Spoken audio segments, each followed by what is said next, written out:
नमस्कार दोस्तों, ये वीडियो कोई डांसिंग वगैरह का या टिकटॉक स्टार का नहीं। एक आम नागरिक, आम भारतीय होने के नाते मैं एक वीडियो अपलोड कर रहा हूँ और इसके पीछे मेरा मकसद सिर्फ एक है कि देश को किसी भी हालत में देश के नागरिकों को जागरूक करना, उन्हें ये बताना कि 22 तारीख को लगने वाला जनता कर्फ्यू किसी नेता या किसी स्टार के लिए नहीं, ये पूरे देश के लिए है, पूरे देश की जनता के लिए है। जनता द्वारा जनता के लिए लगाया गया ही कर्फ्यू जनता कर्फ्यू है। और इस कर्फ्यू को लगाने का सीधा सा मतलब है कि ये वायरस जो है वो एक प्लेस पे एक स्थान पर 12 घंटे से ज़्यादा नहीं टिक सकता।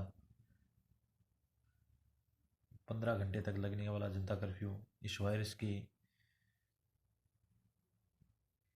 रोकथाम में एक महत्वपूर्ण कदम साबित होने वाला है। इसलिए हमारे देश के प्रधानमंत्री श्री नरेंद्र मोदी जी ने ये जनता से ये आग्रह किया है कि आप 22 तारीख को अपने आप को क्वारंटाइन रखें, अपने घर पे रहें, बाहर नहीं निकलें, ताकि ये विषाणु युक्त बीमारी आगे नहीं फैल सके। और मैंने इसी उद्देश्य से ये वीडियो अपलोड कर रहा हूँ कि हम एक दिन अपने देश के नाम कर सकें। अपने लिए तो सभी जीते हैं, बाकी बहुत दिन है हमारे पास अपने लिए कुछ करने का, लेकिन एक दिन हम देश के लिए कुछ करें। धन्यवाद।